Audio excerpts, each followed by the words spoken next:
देवर अपनी भाभी से अकेले में न मिले, जीजा अपनी साली से अकेले में न मिले, तन्हाई में न मिले। क्यों? साहबा ने पूछा, अल्लाह के नबी, क्या देवर अपनी भाभी से भी नहीं मिल सकता? क्या जीजा अपनी साली से भी नहीं मिल सकता? आपने फरमाया, अल्हम्दु अल मौत, देवर अपनी भाभी के लिए मौत के समान है, जीजा अपनी साली के लिए मौत के समान है। आज कितने रिश्तों में आज जीजा साली के दरमियान अवैध संबंध चल रहे हैं, कितने घरों में भाभी और देवर के बीच में नाजायज ताल्लुकात पनप रहे हैं। मेरे भाइयों, कुरान कह रहा है, वला तक़रबुज़ ज़िना, तुम ज़िना के करीब भी न जाना।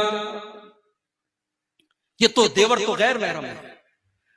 लड़की जवान हो गई, अपने सगे भाई के सामने भी, अपने बाप के सामने भी, अपने ससुर के सामने बहू को भी अपना दुपट्टा अपने सीने पर रखना है। ये नहीं कि चलो ये तो मेरा बाप है, ये तो मेरा भाई है, ये तो मेरा बेटा है। कुरान कहता है, वल वल यज़रिबना बिखुमुरिहिन्ना अला जुयूबिहिन्ना, ऐ मुसलमान औरतों, अपने गरेबानों पर अपना दुपट्टा हमेशा रखा करो। अपने घर में अपने महरम रिश्तेदारों के सामने भी तुम्हें अपना दुपट्टा अपने सीने पर रखना है।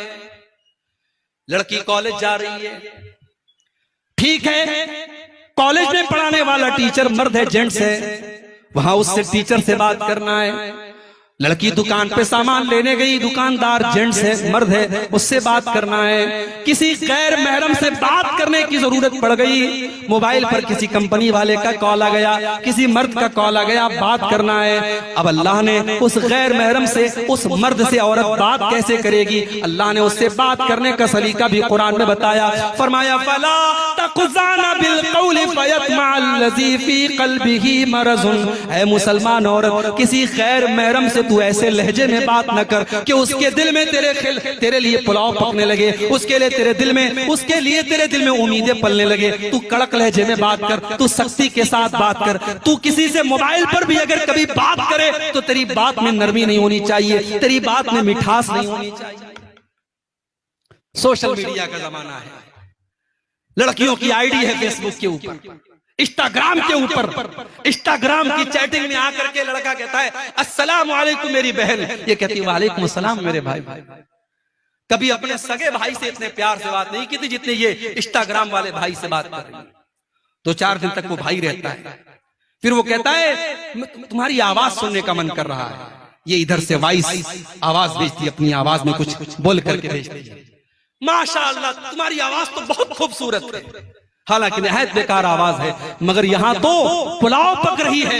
इश्क और मोहब्बत की लड़की की तारीफ करता है, लड़की खुशी के मारे फूले नहीं समा रही है, फिर फोटो भी भेज रही है, फिर वीडियो भी भेज रही है, फिर मुलाकात का अपॉइंटमेंट भी मिल जाता है, लड़का लड़की मुलाकात भी करते हैं। और व्हाट्सएप और फेसबुक और इंस्टाग्राम की एक चैटिंग होटल के किसी कमरे में जाकर के बंद होती है। मेरे भाइयों, ये सोशल मीडिया का इस्तेमाल, मैं ये तो नहीं कहता कि लड़कियों के लिए हराम है, मगर मेरी बहनों, अगर आपने जरा सी भी अगर किसी को अपनी उंगली पकड़ाई तो कलाई पकड़ने में देर नहीं लगेगी। ये मर्द औरत का रिश्ता चिंगारी की तरह है, इसलिए अल्लाह ने कहा, वला तक़रबुज़ ज़िना, ज़िना के करीब भी न जाना, अगर जाओगे तो जल करके भस्म हो जाओगे। इतना बड़ा गुनाह है ज़िना, अगर कुंवारा ज़िना करे तो इस्लाम कहता है 100 कोड़े मारे जाएंगे। लड़की को भी 100 कोड़े मारे जाएं, लड़के को भी 100 कोड़े मारे जाएं।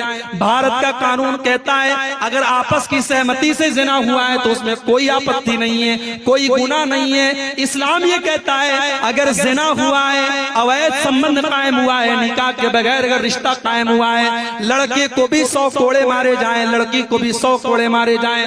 कुरान कहता है वलियशहद अज़ाबहुमा ताइफतुम मिनल मोमिनीन, जब ज़िना की ये सजा दी जाए तो पब्लिक के सामने दी जाए, अलल ऐलान दी जाए, किसी बंद कमरे में न दी जाए। इतना बड़ा गुनाह है। और अगर ज़िना करने वाला शादीशुदा है, मैरिड है, विवाहित है, या वो औरत शादीशुदा है, किसी की बीवी है और उसने ज़िना किया है, तो इतना बड़ा गुनाह है कि अल्लाह के नबी कहते हैं पत्थरों से मार मार के रज्म कर दिया जाए, उस मर्द को खत्म कर दिया जाए, उस औरत को खत्म कर दिया जाए। उन्हें जीने का अधिकार नहीं है क्योंकि उन्होंने इतना बड़ा गुनाह किया है। लेकिन ये बात याद रखिए, ये सजा इस्लामी कानून के तहत दी जाएगी। आज हमारे मुल्क मुल्क में चूंकि हमारे मुल्क का अपना कानून चलता है, अगर हमारे गांव वगैरह में अगर इस तरीके की कोई घटना हो जाए तो हम उसमें ये नहीं कि हम ये कानून नाफिज कर देंगे और सजाए मौत दे देंगे। हम भारत के कानून के दायरे में रह करके उसको जो सजा हो सकती है वो सजा दिलाने की और देने की कोशिश करेंगे। लेकिन ज़िना इतना बड़ा पाप है मेरे भाइयों, आप ये सोचिए कि इस्लाम ने शादीशुदा जानी अगर है तो सजाए मौत करार दी है। इसीलिए अल्लाह कह रहा है वला तक़रबुज़्ज़िना, तुम ज़िना के करीब भी न जाओ। ये बहुत गंदा काम है और बहुत बुरा रास्ता।